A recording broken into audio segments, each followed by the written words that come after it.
between, which Nigiwe will run. And just as a engagement or rules of engagement, you are allowed to ask questions. Just type on the question on the chat section, your question, and then raise your hand to alert us that you have typed a question, so that we can put it on the Q&A session. So just to start off with everyone, could you please go into your Safari or your browser and type in www.menti.com and use that code to log in. I'll wait for everyone to do so, and then just vote on the questions. On the first question, do you Google people before you meet them?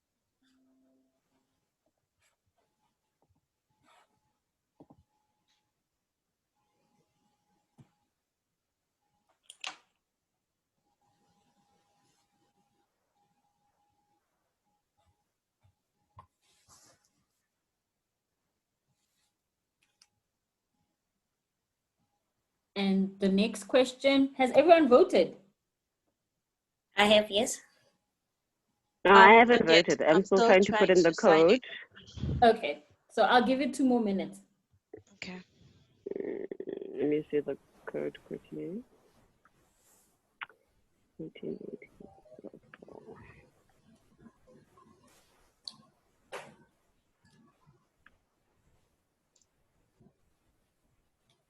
Okay, I'm in.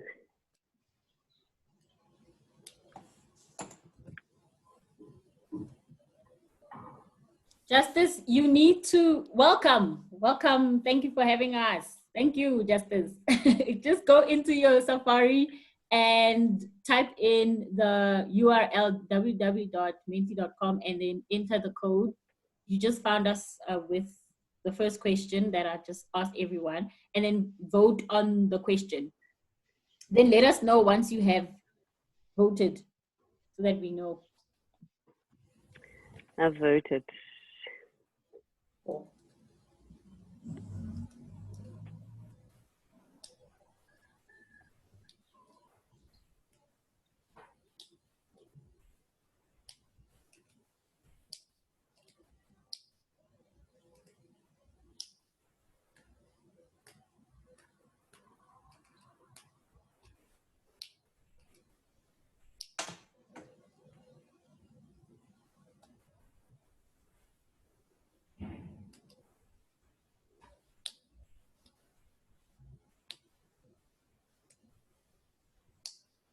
Has everyone voted? Yeah, I think so. I have. I have as well. Okay, the next question.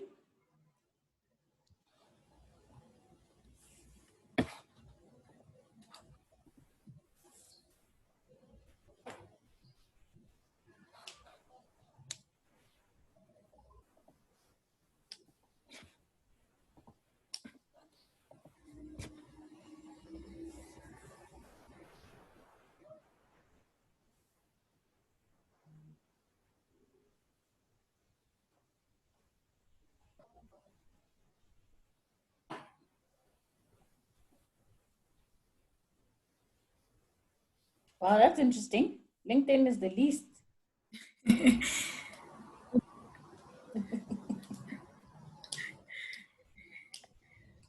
is very interesting. That's think, my biggest struggle. Yeah, I think most of us take LinkedIn as like an archive for our professional CVs. Yeah, we're gonna talk about how you shouldn't like an archive, because that's like what I feel like LinkedIn is very difficult. Like Why? I don't know how to use it. I don't know what to do on LinkedIn. Okay. I think for me, this is gonna sound bad, but like I only take LinkedIn seriously if I want to change jobs. Yeah, yeah. Me too. Yep. Why you guys? And just sometimes you just get on of just tarnishing your reputation professionally if you start posting things that might hurt your reputation. Can I Yeah. can I can I give you the gag? Uh-huh. The gag is Sure. your social media platforms are now public knowledge. They are a public platform, meaning you can tarnish your reputation even when you're on Twitter, even on Facebook, even when you're on Instagram, because it's a I think public with me, like, yeah, with me, LinkedIn, I go onto LinkedIn if I'm looking for something new in terms of like what jobs are out there, platform. what consultancies are out there. So I'll go to the organizations which I know I am interested in, and see what they're up to, what projects that they're busy with. But in terms of me putting what I am doing on a daily basis, even if it's professional, I struggle. I really struggle with LinkedIn, and I don't know what to do on LinkedIn. Yeah. Mm. Okay. So these are the topics that we will cover, and hopefully I answer some of your questions and answer some of your concerns in terms of, what to do, what not to do on the social platforms that we'll be discussing. Why it's important to actually start building a professional brand, because as you guys know, we are now on virtual platforms, which means everyone is meeting on virtual platforms. From lovers to loyal employees, everyone is meeting on virtual platforms. And LinkedIn, particularly, is a passive candidate dashboard, or rather platform where people go for professional engagement. But recruiters use it to obviously source for skills and hunt for skills. So we'll talk about, how your profile needs to look, what you need to consider, and also touch on some of the CV questions and the resume designs. I know in South Africa we still have people submitting, and I've seen it, and it's been senior skills even submitting 7-page CVs, and you're like, bruh, we don't do that here. No one has time to read your CV. So we'll talk a little bit about that. So why is it important? What is a professional brand, to start off with? Firstly, Caroline Castrillon says it's a unique combination of skills and how you present yourself to the world. So when we speak about fashion, the first thing that comes to mind when you see Anna Wintour at a fashion show, you know that she has built her professional brand around, the fashion industry, the best in class fashion, the cutting edge fashion, designers. So she doesn't go to your show if she doesn't approve of your direction.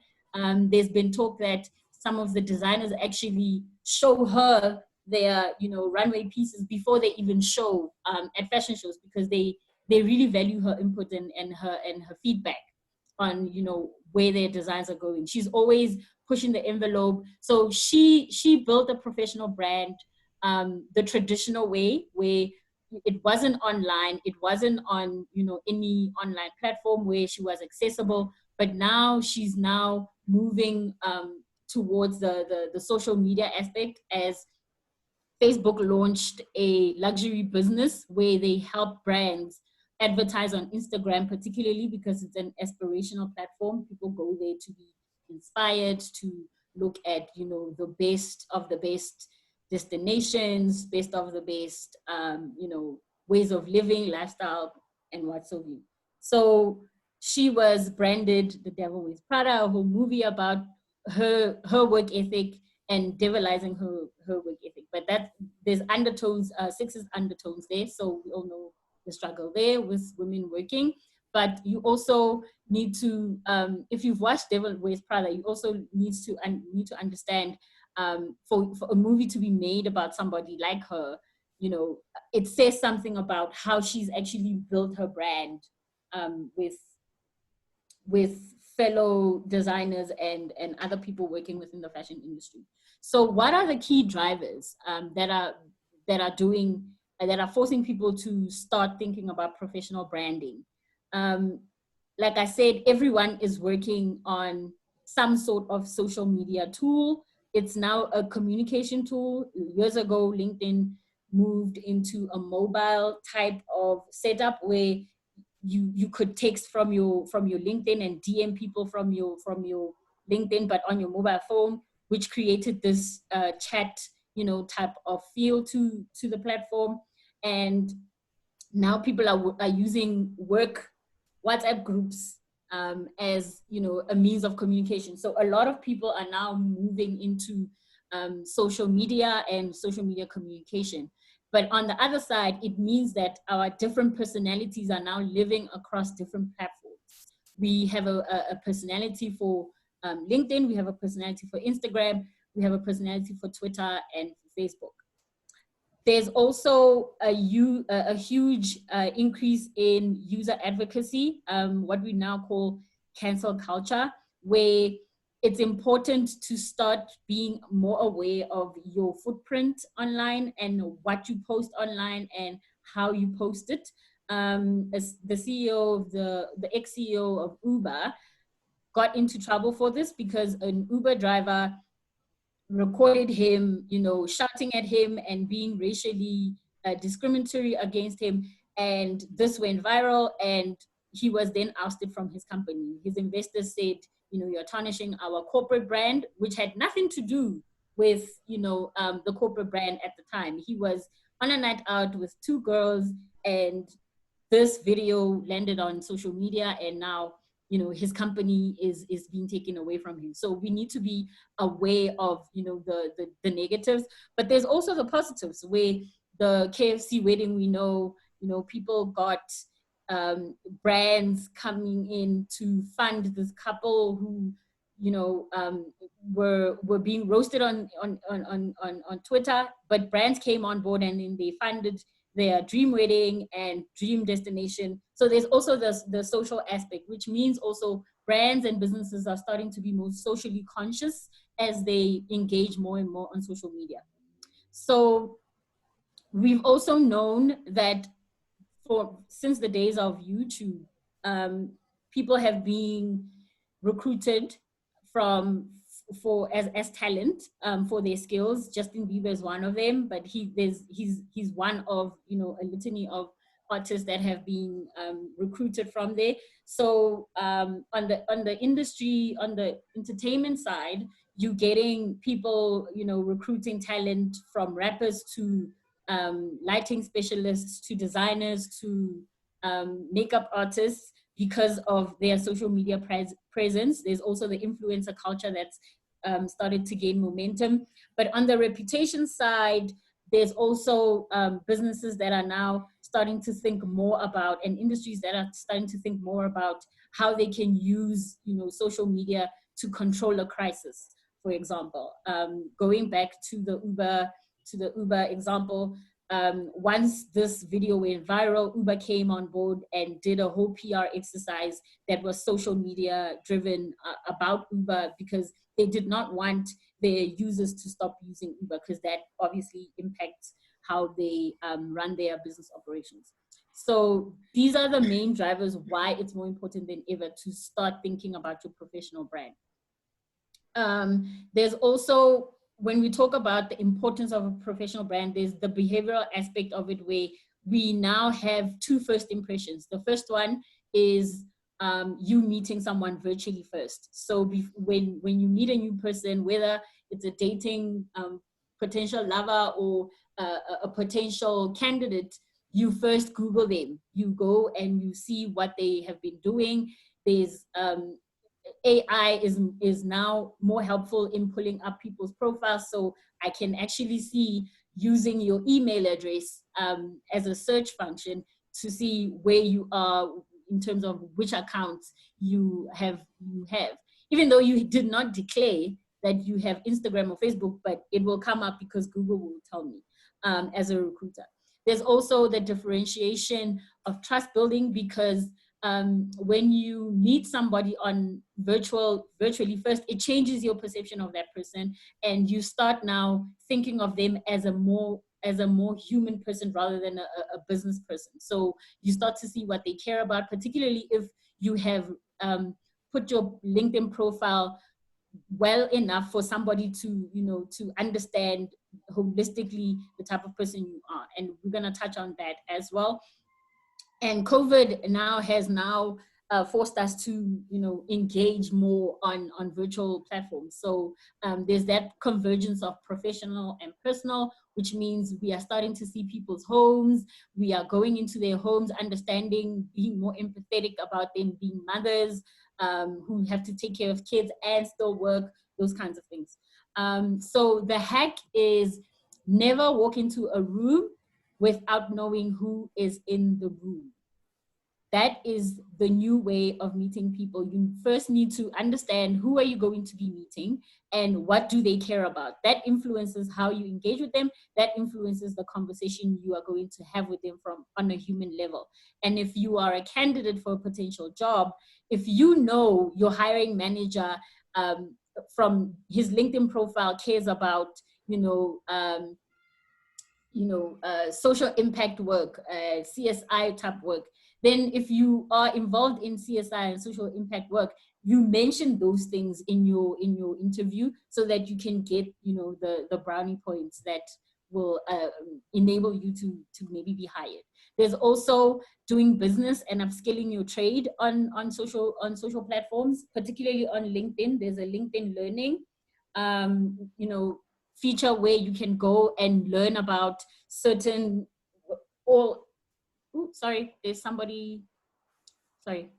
Okay, so you can learn about certain concepts, certain business strategies or courses. You can learn whether or not you are currently, working in that industry or not.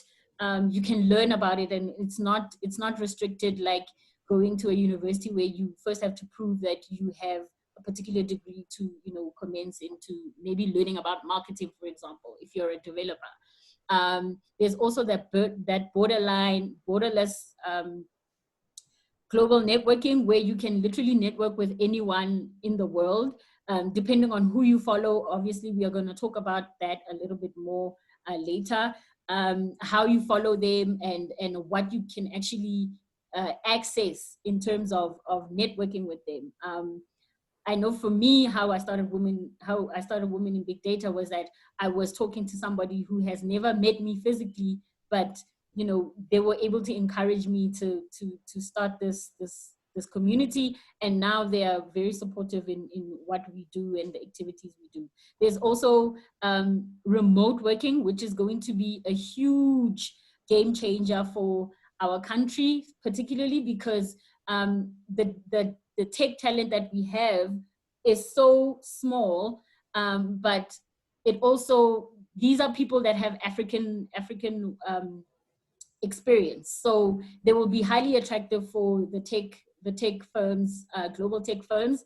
And we may start to see a shift in people getting hired by US-based businesses, even though they are working in South Africa and are living in South Africa, which means that the government also needs to come to the party with tax legislation that will assist, people who are getting paid in dollars to now, not be obviously taxed too much or too little. Those kinds of things need to be in play. There's communities of practice on LinkedIn, so you can join particular groups of people. If you're a software developer, there's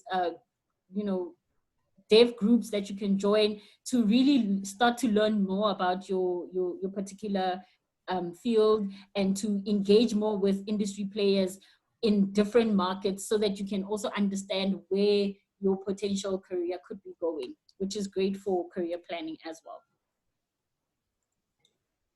Okay, and the other hack there is no one knows how to network. People think when they go to networking events, everyone knows how to network. No one knows how to network. We are all awkward. We are all nervous. Just go up to a person and say, hi, this is who I am, and this is what I do. Because if you don't do that, you also run the risk of not meeting new people who could potentially change your life, down the line.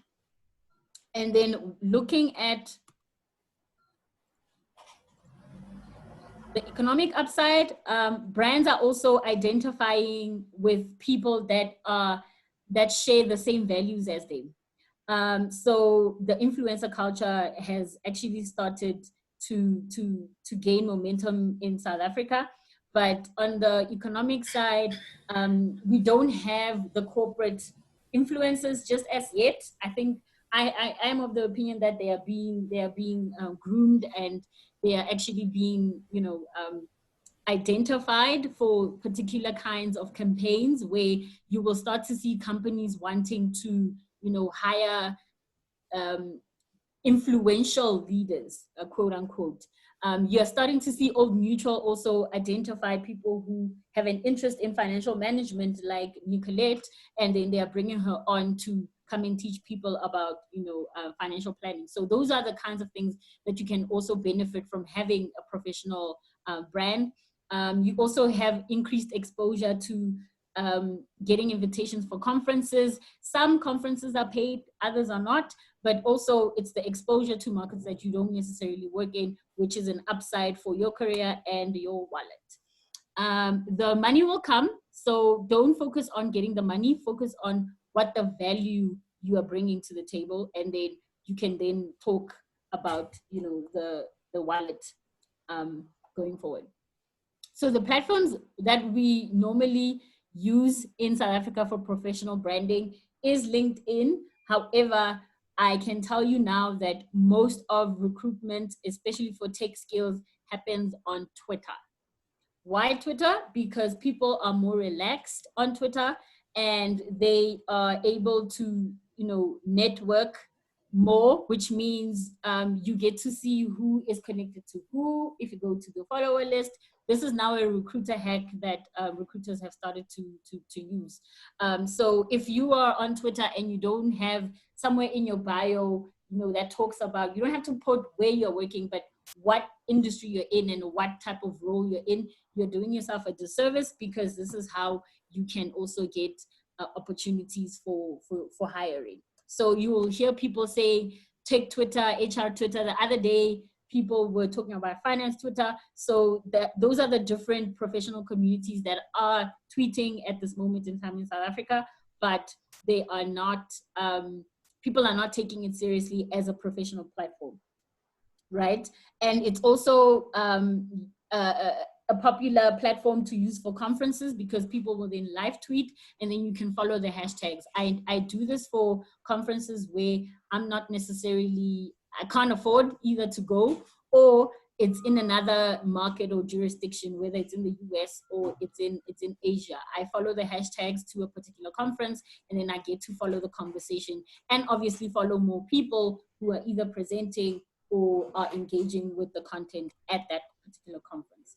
And then of course there's the LinkedIn, that's the exam room. People are scared about, engaging on LinkedIn. They are scared what their bosses will say. They are scared, of engaging with, with old people, older industry folk. I particularly have started fighting with older folk in the industry. It's not of choice, it's not by choice, but it's just some of the stuff I post, they comment on it, and then we start engaging, and then it becomes something else. But one of the hacks that I can encourage you to start doing is, even if you are intimidated by a particular, industry leader, for example, I wanted to connect with the chief of people for the MBA, because they are doing amazing things with technology in the HR space, but I knew that he probably would decline me. So you follow that particular leader, and when you follow them, you can still engage with them. You can still comment, you can still like their posts. So it works just like a connection. It's just that you won't be able to DM them. So that's the only difference. So I would encourage you guys to do that. Recruiters live on LinkedIn. I don't know a recruiter that doesn't have a LinkedIn account. So when they do reach out to you guys and ask you for, you know, your CV, if you are interested in a particular role, this is what they do. They do that. They build talent pools of people with similar skill sets according to technologies that they are, you know, well versed in. And this is done so that when business puts out a requisition to say we need this particular kind of skill, you don't start from scratch looking for people. You already have a pool of people where you can contact them and find out if they are interested. And if you are not on LinkedIn, the easiest way to see as a recruiter is to go on your timeline. And if I see on your timeline that the last time you posted was 2 weeks ago, I'm not going to waste my my DM asking you if you're interested in a role, because I know you probably won't see it by the time, you will see it by the time we close the requisition. In any case, it would have been late. So I would encourage you to be active on LinkedIn so that your timeline, you know, says to the people that are looking for a person of your particular skill set that you are active on LinkedIn and you will be able to respond. That's also a great place for warehousing anything. So if you're like me and you're trying to build a conference speaker brand, the presentations you do, you can put them out there. You can write articles, which are thought leadership pieces about any particular kind of topic. And this gives a great example of, you know, how you think and your way of approaching problems for a recruiter, depending on what type of skill set obviously they are looking for. But also for conference producers, they also use LinkedIn to actually source speakers. So conference speakers get approached on LinkedIn for conferencing opportunity or speaking opportunities. So now we're gonna go into the LinkedIn do's and don'ts on your profile. So I decided to use my profile because I don't want to be sued for, you know, using people's things. So the first thing is your banner image. You need a banner image. Don't have, every time I go into someone's profile and I see that blue generic one that LinkedIn gives you, ooh, I already know this person does not have a profile that is worth looking into, so this person doesn't care, basically. But choose a banner image and just put it there so that it's not the generic one. So these are the subtle things you can communicate to recruiters to say, you know, I do live on this platform. I know what goes on in this platform. And then I would encourage you to also look at your header section. What you type on there would be anything from what you do on a daily basis. I know there's some developers that are building AI, you know, type of solutions, and they would put their using AI to help businesses transform or something, and then they would put it on there. So you already know that this person is in AI, this person is in you know, whatever field. What LinkedIn does, if you don't do the header section, it automatically uses your current role as a section header. So I would encourage you guys to play around with the wording there. Maybe go onto LinkedIn and find someone in your particular field who's more senior and look at how they have, you know, communicated that piece of their profile. The other one would be, oh yeah, when we search for you, that's another recruiter hack. When we search for people with particular skills, you will see that it's these words that help you get up the line of profiles. So if anyone is looking for a strategist, I'll probably be in, you know, one of the top 5 profiles that pop up first. If anyone is looking for a big data person, I will probably, you know, make it on the top, and analytics and so forth and so on. So when I see on my dashboard who has been looking at my profile and what they searched for, these are basically the search words that come up. I either come up with on strategy searches, on big data searches, or on analytics searches. It's never HR, which is another interesting thing that you can look at. So your about page, your about section, I would encourage you to put things you care about, you know, the projects that you've worked in, just a summary of your professional career thus far. And I also use this particular, section as my bio when I'm asked to come and speak, because then I don't have to start from scratch, looking for words. I just cut and paste from there. So that's where I would focus on if you are also looking to be more out there in terms of sharing your skill sets and sharing your knowledge. This dashboard is only private to you, so there's 3 sections that it talks to. It talks about how many search appearances you've had in either the last 2 weeks or the last month, your last post, how many views it was, and who viewed your profile. So how many people viewed your profiles? It's also interesting to check what type of people view your profile. I find it very interesting because then it also helps me with how I'm going to share my content, what I post on LinkedIn. Because I know then from an audience perspective, these are the type of people that are, viewing my profile. And then when we move on to the career advice piece, there's a switch on button where you can actually alert recruiters that you are looking for a job. There's the career advice one, and then there's the search for new opportunities. So if you are looking for a job, I would encourage to put it on the on section, so that recruiters on the recruiter license can see that you are actively looking for a job. So you will maybe often find a recruiter calling you and saying, I saw that you are actively in the market, would you be interested in this? They probably picked it up from your LinkedIn profile that you are looking for new opportunities. But I would also use the career advice section for people who are on LinkedIn. This is basically a mentorship type of setup where people who are senior leaders and are looking to mentor people will give advice on a particular subject. So if you have it on, then LinkedIn will give you these people then and encourage you to engage with them and ask them questions. This is also a nice career building thing for you to do.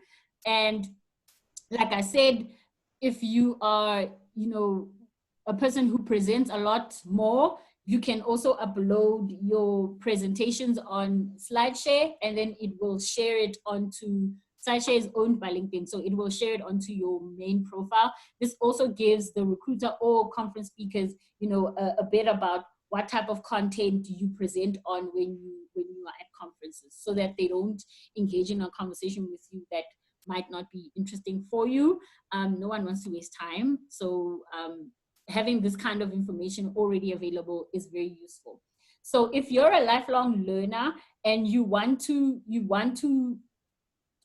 other people to actually know that you are interested in learning new skills, you are interested in pushing yourself, you're interested in understanding the world around you, this is the perfect place, the licenses and certifications, to actually communicate that. So in South Africa, we don't necessarily view this as valuable information, but I know in other markets where, because it's a CETA related thing, what NQF level, whatever, but from a cultural perspective, as a recruiter, I'm looking at, is this person open-minded? Is this person curious? Is this person willing to learn new things by themselves, which is what a lot of what LinkedIn learning courses are. So if you are this person, I would encourage you to have all your licenses and certifications listed under that section, so that you can communicate this to people looking at your profile.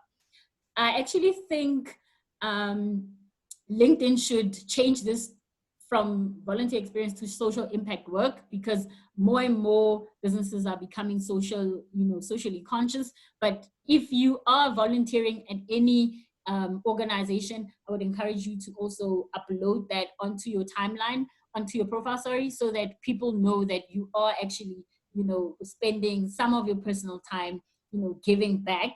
It's a cultural thing that companies who hire according to their values will look at and say, okay, this person won't mind if we send them on a CSI day or on a, on a Mandela Day type of thing. The other thing that I would encourage you guys to start doing is, if you're working on a project and you're working with senior people, get them to recommend you. Ask them for a recommendation, but don't just ask them, can you recommend me? Ask them to say what the project was, how many people it impacted, what your role was, and how they think you fared. This is great because then it lives on your profile. So over time, if you have a lot more senior leaders vouching for you, it changes the mind of the person, you know, recruiting you to say, or your hiring manager, because this is obviously, your profile is obviously shared with hiring managers. So it also changes their perception of you and what type of person you are and how regarded you are in terms of what you bring to the table. And you will actually start to see leaders bringing you more into conversations that are higher up, because they know that, you know, other leaders, so it's an influential thing, that they know that other leaders, you know, rate you higher. So you are also, you know, worth the rating. So the do's and don'ts of social media, no matter what platform it is, if you are too opinionated, as everyone has seen in the last couple of weeks, people will pull you down. You know, if you're too personal, people will pull you down. I have actually segmented my social media where there's certain topics that I talk about in a particular kind of platform. So on my Facebook, I will talk about more family related stuff. And then on LinkedIn, it's obviously professional. But on Twitter, I'm much more careful about what I say and what I put there. Don't post during working hours. But if you're on LinkedIn, it's actually okay, because then it's still considered some type of work, right? If you don't have a social media presence, you are the kind of person where we start to doubt if we can trust you, because who doesn't have a social media presence? This is 2020, like who's not on social media? The do's is looking at your professional behavior and how you display it, especially on LinkedIn. But like I said, on Twitter as well, if you're in the tech space, if you want to learn more about the person, obviously social media will tell you more about, you know, their applications and what they care about, and are they a well-rounded person? Will they be the employee that we need in this company, where we need to think out of the box and start doing things differently? Will they be the type of employee where we have to struggle to get them to change their way of thinking? So this is how you can start to form a perception about yourself for people who could potentially hire you later on. Looking at the CVs and the data privacy, no one has time to read a 7-page CV. I can tell you that for sure. If you don't know what to put on your CV and how to format it, look at the CV templates that are online. Canva is a really good one, you know, to just put the necessary information that you need there. There's also GDPR and POPI Act that companies have to, you know, from a data perspective, have to comply on. So you can't be sharing personal information about yourself that, you know, a person can use to steal your identity. So you also need to be aware of, you know, the type of personal information you use.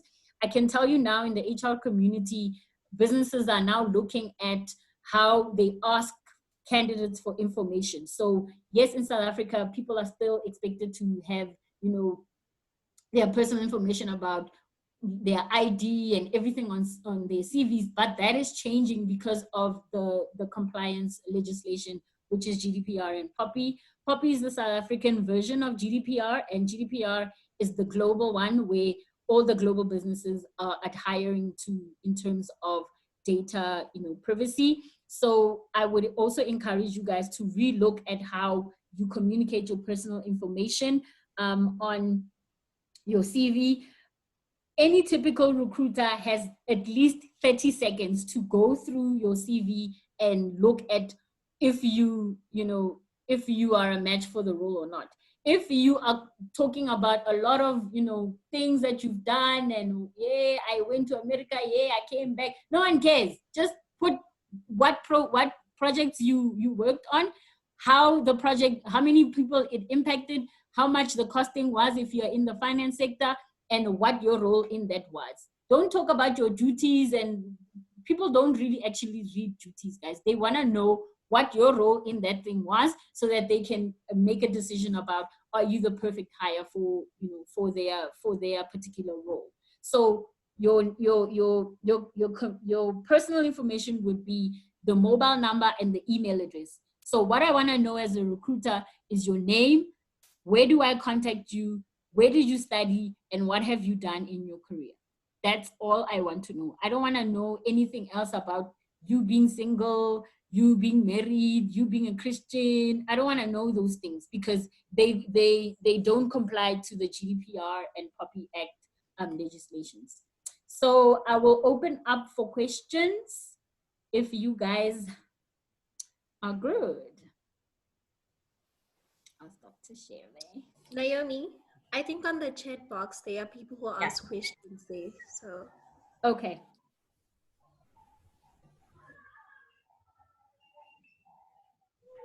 Let me just check the checkbox. okay.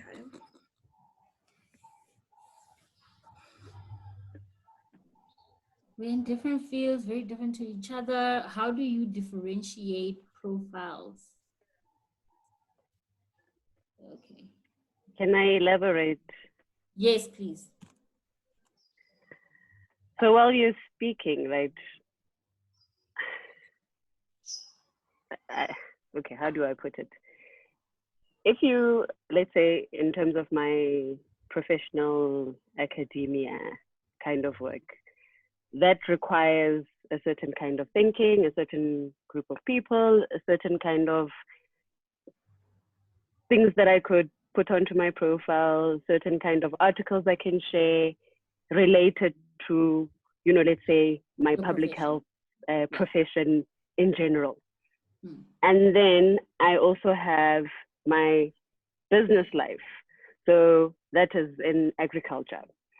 So how do I now bring in all those things, because there are people who are in agriculture that I would want to meet up with and Connect with. share content and look at text things related to agriculture. So I'm trying to see how I can bring in the different facets of the things that I do. Do I have one profile? Do I have two profiles? You know, how do you work around? Are you speaking particularly to LinkedIn? I'm thinking about LinkedIn. Okay, Even so I guess I have not been able to, because my professional career from school, I've always been in the public health space, right? So I'm struggling to bring in my other interests into what I've already presented in my LinkedIn and even my Twitter is so related to public health things, and you know, nothing to do with anything else that I am doing. Yeah. So I guess I'm having that struggle in terms of my brand. And what do you do? Yeah.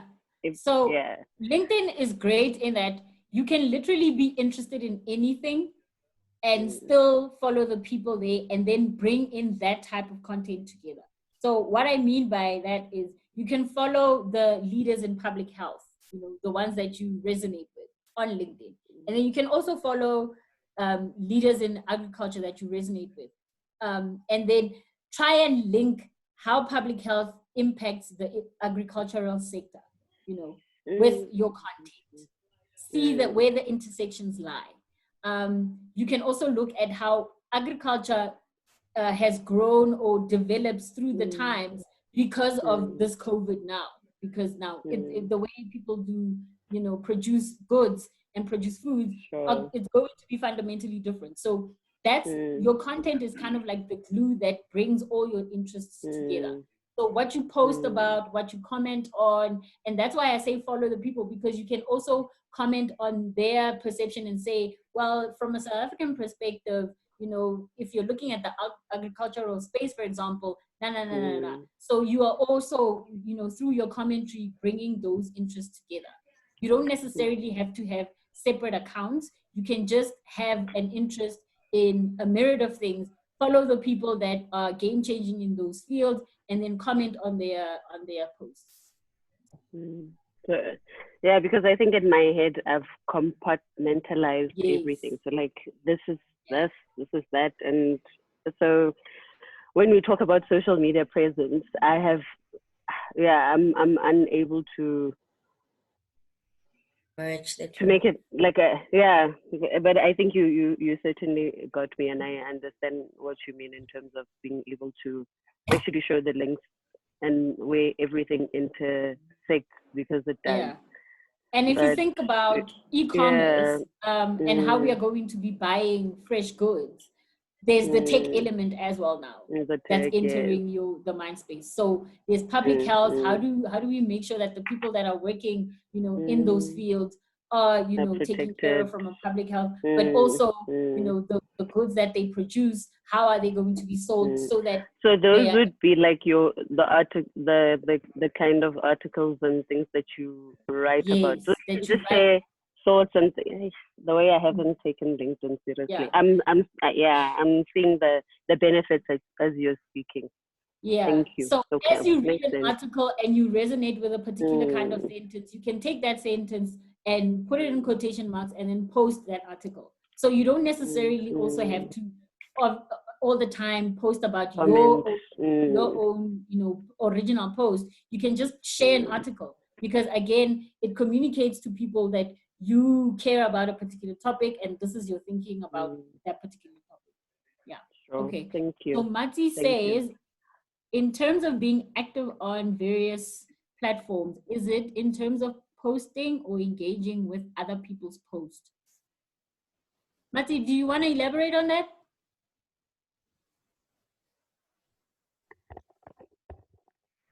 Hi, Naomi. What I mean is, sometimes you're not you're always online, but you don't share your own content. So instead, you just engage in other people's content that they share. Is that like something that you must not do often, or must you always create your own content?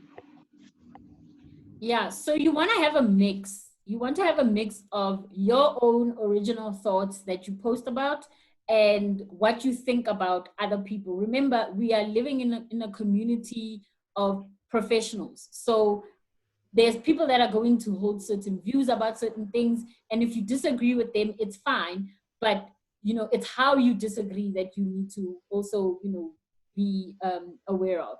But you don't want to always be the one who's sharing the articles with the quotation marks. You want to also, put your own thoughts about what's currently happening. For instance, with the president now, there's people that are roasting him. But if you can find, the silver lining behind what he was trying to communicate, and post about it on LinkedIn to say, I stand behind him because he's thinking about things this way. And then it becomes a different conversation. And then people start to form an opinion about who you are and what you care about and how you think about things. Because even though, I think the older generation expect everyone in the room, especially the young people, to have one form of mind or one form of thinking. So when everyone is roasting him, the older people think, even the younger people, we are all roasting him. There's actually younger people who are saying, no, but this is what he was trying to say. And, it forms a different opinion. That's how you also differentiate yourself from the crowd, because then, you could potentially meet or be mentored by people who have, a similar kind of way of processing information and thinking about certain things. So you want to be authentic to yourself, not to appeal to other people, but being authentic to yourself so that you can attract the people who also, resonate with the type of thoughts and your way of doing things. Okay, thanks. Elaborate on being over opinionated. Okay, so when I talk about over opinionated, I'm talking about the political views that you hold. Not everyone is going to obviously agree with people and their political views, but I would refrain from commenting, hey, ANC is doing good because what on a professional platform, because again, we are going into a work environment of diverse people and with diverse views and diverse ways of seeing things. So you don't want to be the person who, you know, people already have like "Basta ba go feditse" type of thing. Oh, she's an ANC card carrier and what. There's a way of engaging with political content without actually revealing your leaning in terms of, you know, where you lean. But also things like being overly sexist. I see a lot of men do make this mistake where they go on social media and then become overly sexist. And then, you know, when the women clap back, it's like, oh, she's a feminist, you know, she's gonna come for you. But already, if you are building your way up to, you know, the C-suite, you don't want people in your business thinking, oh, he's a sexist person, because then automatically, you know, you are cutting yourself off from influencing people that you should be leading.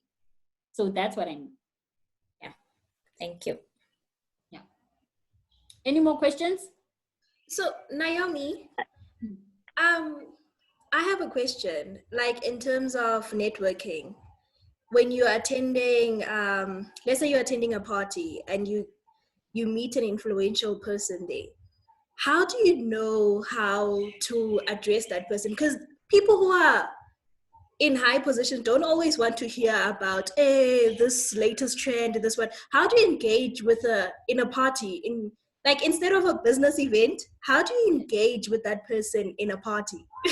I guess that's a bit tricky for me, because it's easy when you're attending a business event, you guys can talk about what's currently trending, what the objective of the business meeting is. But now you're in a social event. How do you approach that person? I actually don't segment social or business. I just go straight for the jugular of their humanity. I always appeal to their humanity. So I know I'm gonna sound like quirky, but my first thing is the weather. Like that's how I do it. I go and talk about the weather, like, oh my God, this rain, I can't believe whatever. Or if I had trouble getting there, I talk about the traffic. You know, did you find it good coming here? Like, how was your transit here? And then obviously the conversation will move. Flows from there. And if I'm at a social event and they are drinking a drink that I wouldn't necessarily taste, I would give a comment about that drink. Or, oh, you're one of those who drink what. You know, just a jab and just appeal to their humanity, because people don't want to always be reminded of their work.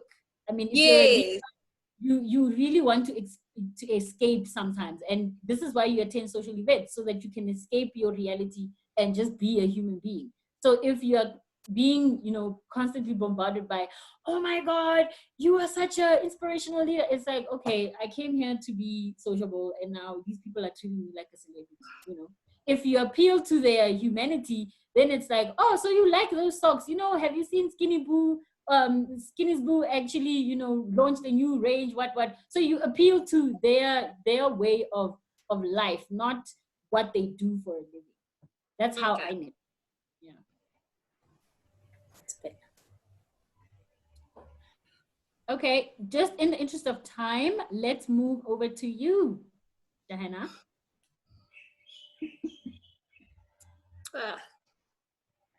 Hi guys.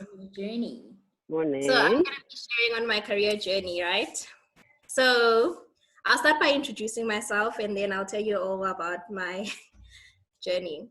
So my name is Johanna Tidibadi Tataisa. I was born in Polokwane and later moved on to the city to begin my city life. So this is my career journey. With me, I've always felt like my field chose me. Growing up, my family installed the idea of me becoming a medical doctor. My aunt will always say, hey, Johanna, you are going to be a doctor in this family.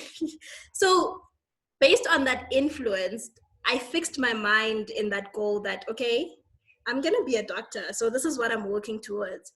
But fortunately for me, I didn't meet the grades that I needed to enroll for medicine. So I had to look at other alternatives. So I followed my confusion and I went into IT. And the funny thing is, I was always fascinated by the IT world, and I was always in love with business, but I had no idea that such a field existed, such as business analyst or data analyst. Because growing up at school, the courses that were modeled was always medicine, law, accounting. So you either had to pick one of those fields to make it in life. So that's where I was curving my career to follow through. So eventually I enrolled in IT, and the first year I was excelling in this course and I was actually madly in love with it. I became one of the top students in class and I started tutoring. So as I got to my third year, I got myself a mentor who would curve me in the right direction to see me off to the right direction in my career. So in my third year, I got an internship as an IT technician at Paris Place. Although I was good at the job, I knew for sure that that was not what I was meant to do. I was good. It was nice working there, but I refused to be comfortable because that was not what I wanted to do. In my head, I wanted to be a business analyst. And so 2 months in the internship, I started applying. I started researching about the field that I wanted to get involved in. And as I was applying and preparing myself, waiting for that opportunity to become a business analyst or a data analyst, I received a call while I was shopping from a guy who wanted to interview me on the spot. So his name was Wanda. He was calling from Intergrove, and he's like, "Hey, Johanna, how are you?" And I'm in a public space and I'm like, "Hi, I'm good, and yourself?" And he's like, I would like to interview you for a job post right there and there. And I was like, sure. I was prepared for that thing. So I wanted it with all my heart. So I was like, sure, we can go on with the interview. We went on with the interview. Fast track into 2018. I got that internship. And after getting that internship, I started as a tester with Intergrove, as a junior tester / business analyst. And I worked my way through up becoming a business data analyst through certifications and working hard. And I ended up as a data analyst / business analyst. So challenges that I've faced in my career path. I have 3 challenges that I noted down. One of them is not feeling enough in this field, in this tech field. The reason I say not feeling enough is because my field is very demanding. The tech is always changing, and working with great people in your field, you always feel like you're not doing enough and there's so much to be done. And sometimes you get overwhelmed with all that pressure. So I was at some point I would feel that, okay, I'm not enough. I'm not doing my best, which is one of the worst feelings one can have while you're working. The second challenge that I've faced in my career path is striking a balance between work and my personal life. Because we consultants, sometimes we take work home. So I end up working more than working on my personal life. So I'll develop my career, my work life, instead of balancing between the two. So that has always been a struggle for me. The last thing is keeping up with the latest trend. My career is, the data field industry is so broad that tech is changing each and every day.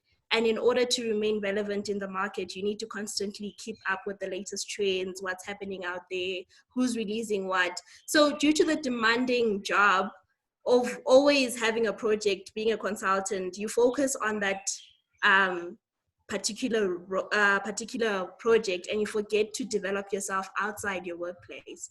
So that has been a challenge for me. And yes, that's my journey as a data analyst.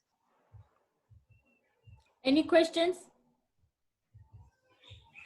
Thank you, Joanna. I have a question and a comment. So firstly, I want to bring up the point that Naomi raised earlier about Twitter also being one of the platforms that you can use to actually share your professional life, right? So on the sense where I think for me, I'll speak for the experience that I've had in the past few months. I've realized that on Twitter, I think it's probably because people can tweet as much as they can. if you actually follow the correct people, it's easy to keep up. Okay, not necessarily that you will be up to date completely, but it gives you a sense of what's happening around other technical people, like the topics that they're talking about. I've actually been interested in learning some of the new concepts because I've seen people tweeting about it. So maybe or around that part, because it is difficult to follow what's happening in the industry while you still have a lot of things to do. You have work to do at the workplace as well for your work. Yeah. So for me, I've gotten a lot from Twitter. I'm not gonna speak about LinkedIn that much because I'm not that active on LinkedIn. Okay, so the second one, it's a question, right? I think I'm also struggling balancing life and work.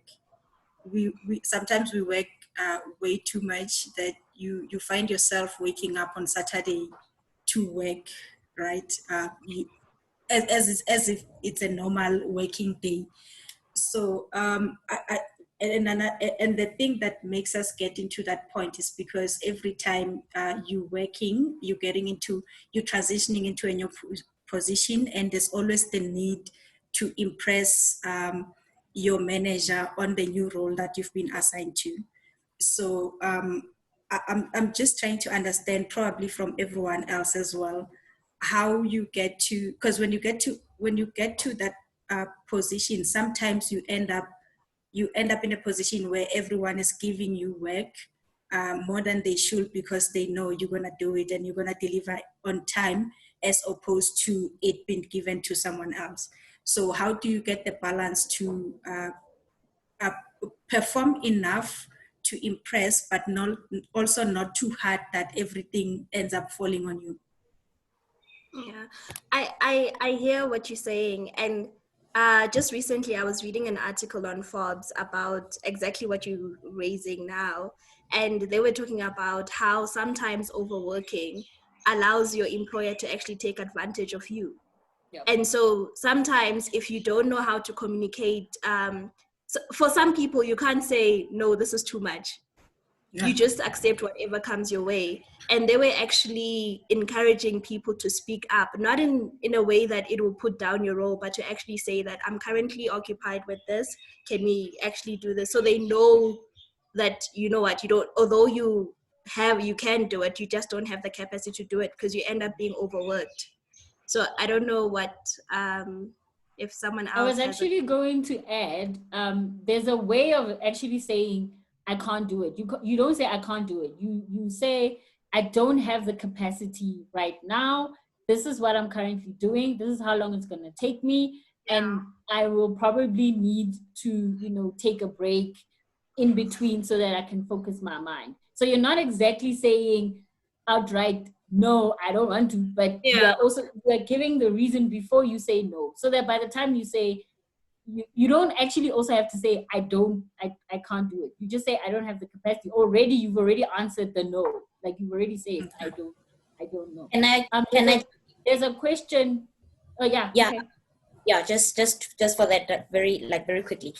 I personally don't think that there's anything wrong with working really, really hard, especially at a particular time in your life or in your career.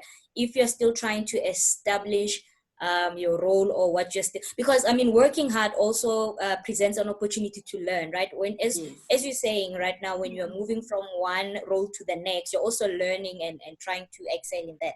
I think that in my opinion, I think there should be a period in your life where you are okay with putting in the work and actually, literally doing that, putting in the work and working really hard.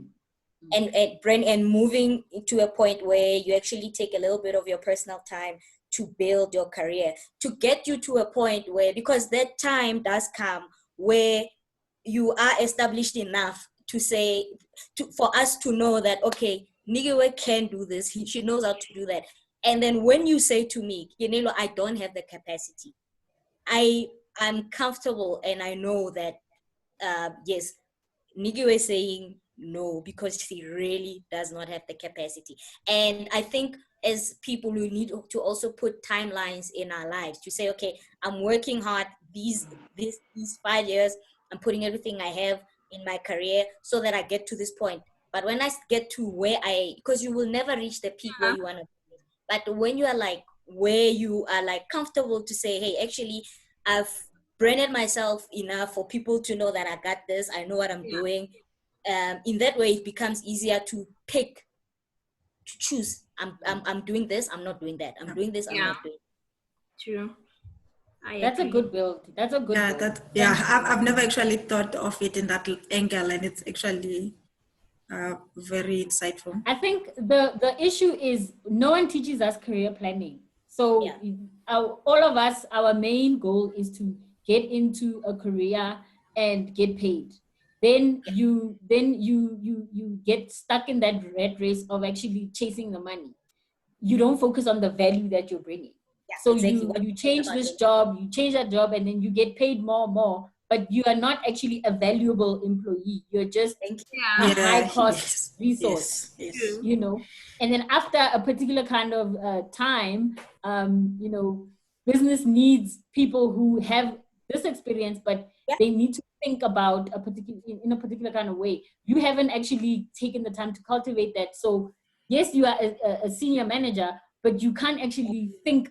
You are now what we call an operational manager, where you know the operations. But if we put you in a strategy room and say, help us think around this problem, then it becomes an issue for you because you haven't actually taken the time to put that into your development. Okay, so there was a question in the chat when Johanna, do you see yourself doing what you're doing forever? Do you see yourself doing what you're doing now forever? Yes, actually. One famous guy once said, if you find what you love and you do it, you don't have to work for the rest of your life if you're doing what you love. So I'm actually doing what I love. For me, when I started out in my career, it was like, hey, I need money. So it was all about moving from one job to another just to maintain a certain salary and also pay the bills and stuff. But like you're saying, Naomi, I've realized that as I was doing that, I wasn't building myself in my career anyway. But now I found what I'm doing. I'm actually enjoying it and I'm learning. And as I learn, I'm going to get to that level where I get the salary that I eventually want. So I see myself doing this for the rest of my life. I mean, what's life without business and data? I mean, my ex-mentor actually said to me, if you think about your career, if you think about your career in a pyramid like this, when you start, it's all about your technical ability, like what you know, what you can do and whatnot. And then at the top here, it's how you engage with people. But the higher you go in the organization, it inverts, right? So then the importance become this, because you need to lead teams. So you need to know how to engage with people. You need to have developed that EQ skill. You need to have developed that empathy, and you need to be able to step into a boardroom and say to leaders, no, I can't because my team won't be able to, do whatever. And it becomes less about your technical ability. And he said to me, if you focus on, building the upside, the money will come, because then you can dictate how much money you want. Because there won't be anybody in your peers who have developed the skill. So that company, when they come to you and they call you and they say, we need you for this role, how much do you want? Then you can say, okay, this is how much I want. And you will actually be surprised that they will actually not even meet that, but they will even go above and beyond, because they know you bring the value that they can't get it anywhere else, where everyone else in your peers is operational and all they've developed is the how-tos, the technical things. Okay. All right. Kinelwe, your turn. Okay. So, in the interest of time, I'll also try to keep it nice and brief. So I was born and raised in Rustenburg, in the Northwest Province. I will just start my journey from in high school. That's where I actually met Naomi. I'll start in high school because I think that sort of in a way informed what I ended up studying in varsity. In high school, there was a subject offered, computer studies. So that was offered from grade 10. So I went to high school a long time ago and we were, went to education, but not that long time ago, but I did do a little bit of OBE at some point. But yeah, we switched back to the normal stuff, to the OBE stuff. So the higher grades and the standard grade, I'm from that generation. So I remember I was interested in taking computer studies, but mainly because for me it was a challenge. They could only take a specific number of students. I think it was 60. And you had to also write an additional math test. So I was like, okay, I want to do that. I want to be one of the exclusives. Obviously, looking back, that was dumb. But anyway, I was young, whatever. So I took that test. I remember I worked hard for that test, and I was one of the people that were selected to go into computer studies. So that was fun. I remember computer studies was very, very social. It was nice. I mean, we did learn some stuff, but it was quite social as well.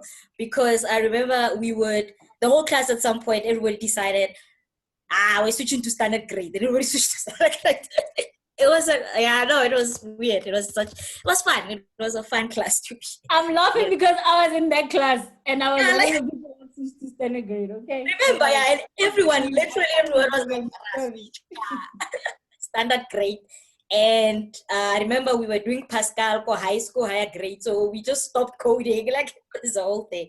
Anyway, it was that. And then, but I also enjoyed maths, especially from grade 10. I had a good teacher, Mrs.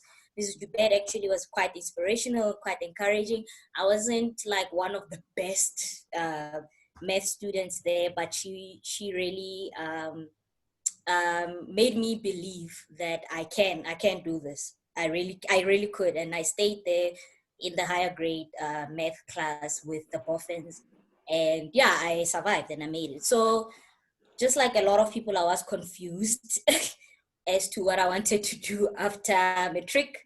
But my mom's a teacher. Well, she's retired now, but she's a teacher. So it was easy for me. I was like, okay, I guess I want to be like her.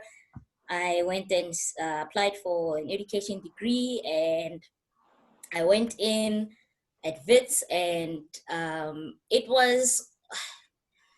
I didn't enjoy the course content, and I also didn't enjoy the campus, that particular work. Like I didn't enjoy being at that campus because it still felt like we're in school, which made sense because they were training a bunch of teachers. So you get what I mean.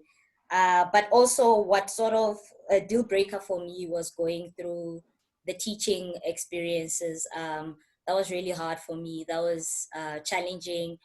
Working with, maybe also I was still very young for those types of roles. And this just personally, some people loved it and they managed. I couldn't.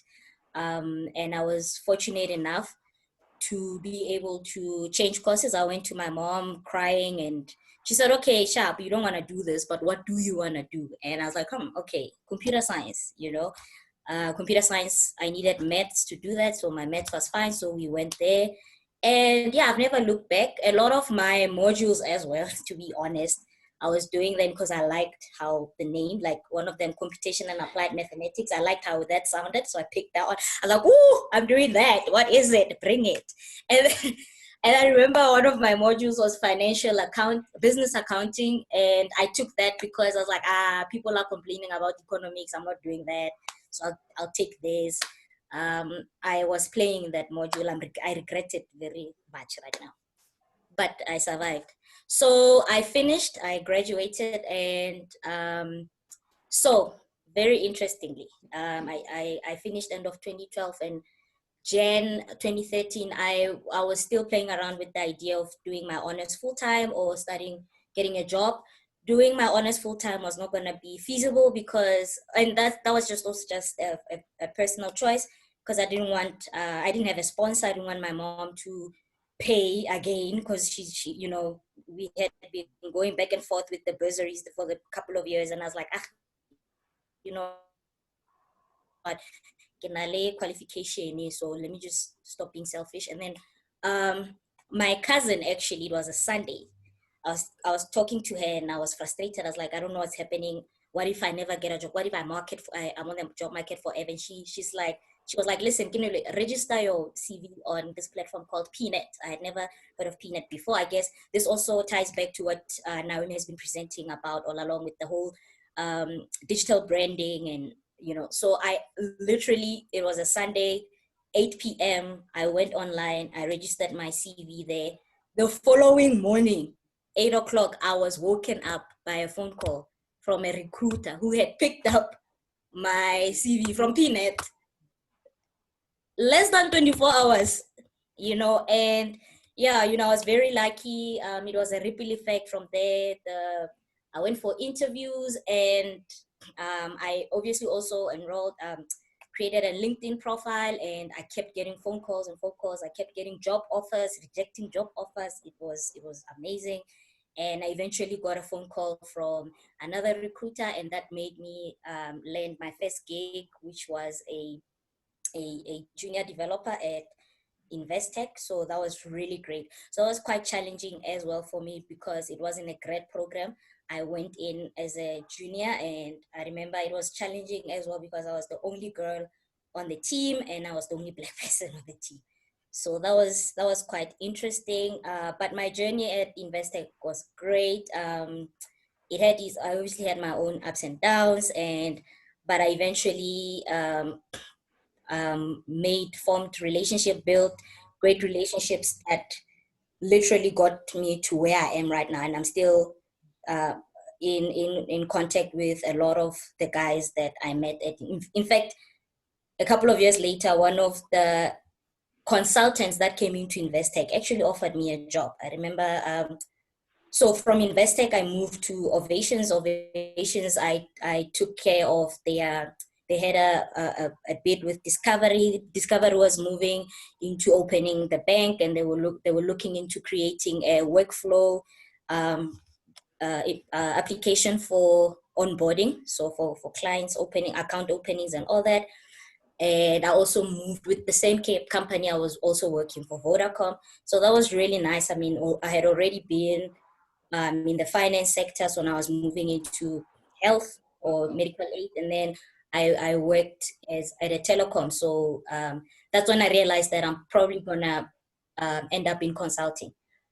So the next gig after that is when Albert, who was a previous colleague from Investec, actually said to me, Kemelwe, we've started our own company and I've landed a contract with this company and I need someone to take care of that account. I had only been working for 4 years at the time, but you know, here's a guy I had met 4 years prior to that. He literally called me up and said, I need you to take care of an entire account. I was like, oh wow, okay, and I did, and it was amazing. I mean, initially it was just, I think it was a 3-month thing. They kept increasing, extending the contract. It was amazing. I mean, I was getting positive feedback from the client itself, and yeah, my bosses were very happy with me. It was just very challenging because it was in rates in the Free State, and I had to travel on a weekly basis, so that was hectic. But also tying back with what Nikio was asking, I look back now and I look back at that time, those couple of years, I was really busy. I was tired. But you know, I was just focused, and I was just pushing and getting that experience. And also, you know, having people trust you with such big things, it was a compliment to me. So I wanted to do well, and you know, I was just working really, really hard, you know. And then, yeah, but after a while, obviously, I couldn't do it anymore. It got a little too much. I was also looking into settling down and getting married and doing all those things. So I left, and then I joined my current company, Intergrowth. Things didn't necessarily slow down there, but it was better than before. In fact, I was very, very busy. 2017. Yes, I worked on a very, very big project. I think that year it was our biggest project, where I was pretty much building or being a part of a team that was building a system that was spanning across EMEA and LATAM. Spent some time in Brazil. Look, it was a very hectic time, but it was also a very lovely time. You know, I got a lot of experience, and it really cemented me, not only in my company, but also with the client. It was very, very good for me, for my brand. Last year, we took that application and adapted it to the APEC region, which is the Australian Pacific region. And I spent a lot of time in Australia. And in this project, actually, I was playing a much more technical lead role. And yeah, I was responsible for, a lot of, a big portion of the project, and it was great exposure. And I think that further cemented me in our company, but also with the client. And actually at the end of last year, that project was voted best project in the client voted it best project that year for 2019. And yeah, I think I've reached that point in my life or in my career, where what we're talking about right now with choosing what you want to do, people now are asking you, okay, where to from, what would you like to do, how can we help? Because there's also a personal, I'm also going through personal things where I'm like, okay, work-life balance, I need to figure that out. But I'm at that point in my career where I can have those talks or those chats confidently and negotiate, but I don't think that I would be where I am right now had I not put in that time, those hours, so it's worth the hassle. It really is. Where to from here? I think, I think I want to stay a technical and maybe move into a more architectural solution architect role. But it's still something that I'm thinking about at this point in time. My typical day, depends if on a project, if there are any, we obviously build applications. If there are any issues, we'll work on those, give feedback, ask for follow up on stuff that you need. So my typical day currently, I do a little bit of technical work, but I'm also very on the project managerial side of things as well. In a nutshell, that's who I am. There's a question: does the way we teach skills now relevant for industry? Would you ever move? Okay. I believe that with development, the important thing is foundation. So this is my opinion. If you've worked with one programming language, if you understand the theory behind coding, you should be fine with, not to say it will be easy to move around, but moving into different platforms shouldn't intimidate you. And the reason why I say that is because it's not enough to know the rules of Java, for example, because the important thing is problem solving. So that's the core of development. You need to know, you need to realize, you need to know what the problem is and what the solution is. That will inform what platform you use to implement that solution. You can have, and I mean, we're facing that, and my colleagues will attest to that, where we're working with people that are experts, they are certified in programming languages, but you sit there with them because you have to now help them figure out the problem and actually solve it. And then all they do then is, you get what I mean? So it's not enough. So yes, the way we teach skills there's definitely still a place for that. On earth, everywhere, there's a place for mathematics, there's a place for problem solving. There's a need for problem solving skills, and I always say it's not enough to try and say, hello world, I can use Java, I can use Python. And go, use it for what? Use it for what? Yeah, what problem Yeah, are I you think solving? Would I ever move in-house? No. With all the experience you have in ICT field, do you see yourself becoming a manager on? Managing, probably yes. Owning, probably not. Because entrepreneurship is not for the faint-hearted. It's actually, it's not easy. It's a tough business. And if you speak to any entrepreneur, and I'm not discouraging it, please don't get me wrong, this is just me. If you speak to female entrepreneurs, Black female entrepreneurs in South Africa in IT, it's not nice, it's not fun. It's not fun. The challenges that they face, we still have a lot of sexism, there's still a lot of racism, and a lot of our companies, small, medium companies or enterprises, we're relying on government, and you know what that means. We still have a long way to go with regards to corruption. There's still a lot of corruption going on, and believe it or not, like these things really do impact.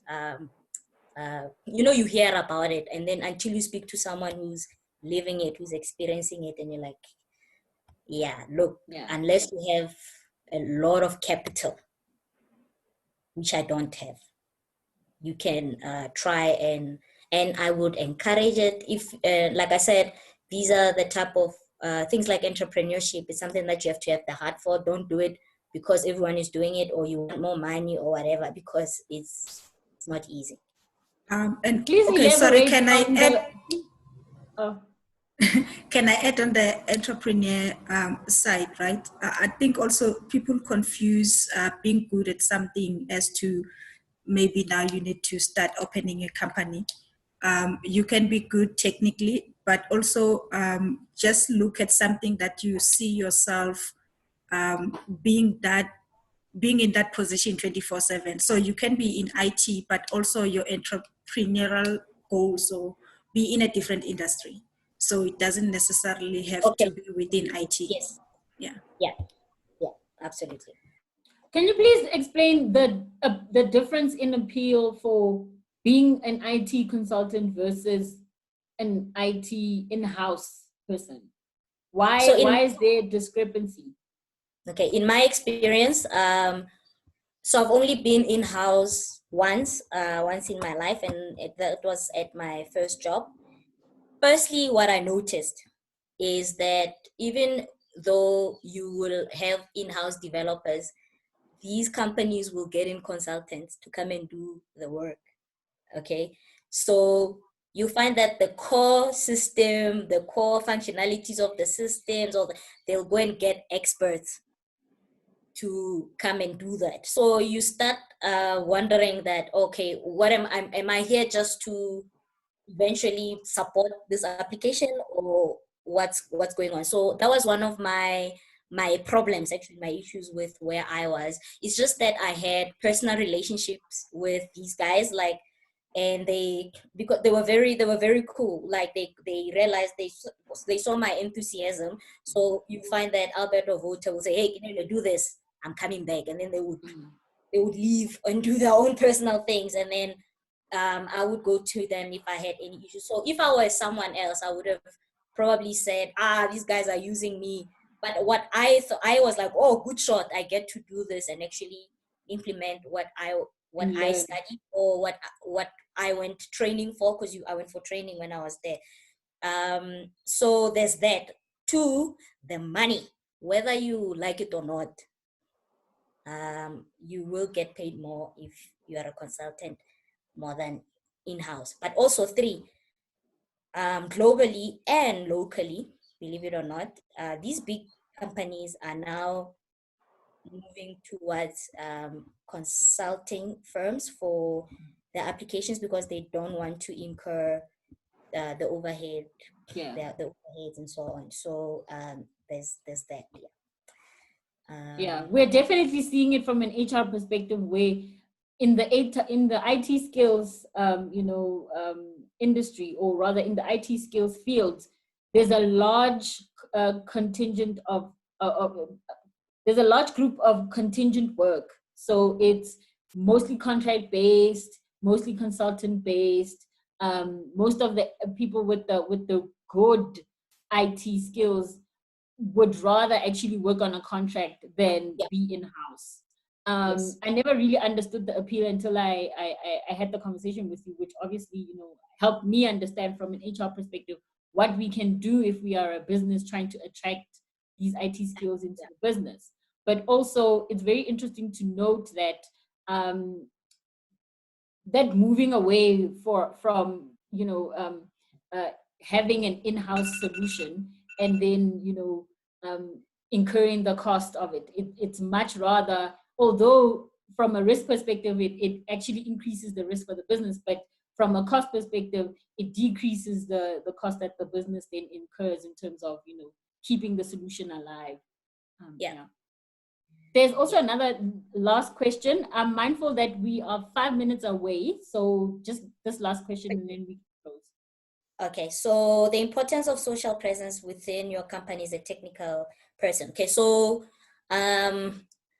in my experience, and when I speak to a lot of South Africans in this field, it's very, very important to be social as a techie because of the engagement with the stakeholders. So, for example, a lot of these companies would run on an agile way of doing things, or they use the agile methodology in software development, where every facet of the application development, everyone who's involved is involved in each and every phase. So you find that in the analysis phase, everyone gets involved, the developer and the business analyst and the systems analyst, or in the project management.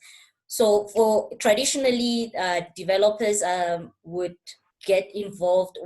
Someone would hand them a document and say, this is what you need to implement, and then they can go through the document and start coding. Whereas right now, a lot of companies, particularly in the South African context, don't do that, and you won't fare too well if you are not vocal or somewhat sociable as a developer. You actually need that aspect, but there are companies that where that is normal, and that's okay, that's acceptable. What the companies that I know of, it's the company that I've read about, and they are all overseas based.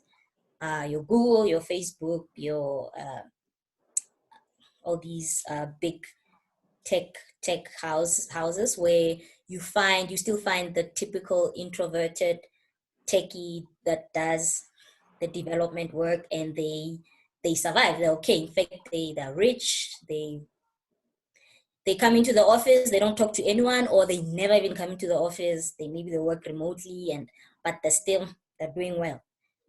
So I think it's the company culture, but also in our setup, it doesn't work in South Africa. You have to balance out the two. You have to be technical and you have to be social. It is what it is. So that's my answer, my short answer. Okay, there are no more questions, and I would like to take this time to thank you guys for joining us, spending your data with us and your time with us. And we are actually putting together a series of these kinds of conversations, workshops, where we are going to talk about different topics. The next one that we are looking at is how to negotiate for a better, obviously, salary, and what the discrepancies is between working in Europe versus working here, seeing that we are all now working for global businesses or consulting for global businesses. This would be a nice session for you to get your head around how you enter into that negotiation, and when you are given an offer letter, you don't accept necessarily the first offer. You can actually go back and negotiate for more or for whatever you want. Most people make the mistake of just accepting that first offer because, wow, I just got a job, so I'm gonna sign. They don't ask about the working hours. They don't ask about, you know, the expectation to work after hours or during weekends. They don't ask about the money. How is it going to be paid? When is it going to be paid? What's the difference between the base salary and all the other benefits? People just literally sign the offer letter and give it back. They never ever have a conversation because, of course, people are weird with money. We all feel weird around money. We never like to talk about money. So in a professional context, it obviously becomes, you know, something that we need to start talking about and actually having conversations around. So hopefully you will be back for that. And we have a few more, you know, sessions that we are planning. Hopefully, you know, everything comes together during this lockdown, and we are planning on doing it every 10 days. Just so, you know, we can also get our heads around the direction and some of the conversations that we want to have. So thank you so much for being with us. And hopefully you learned something new, opened your mind to something new. I personally enjoy talking to people because it's better than reading a book. I don't have to get lost in my own mind. I can actually engage with people and how they think. So thank you, guys. Thank you. This was very useful. All right. Have a good afternoon. Thank you. Bye. Thank you. Thanks, guys. Bye.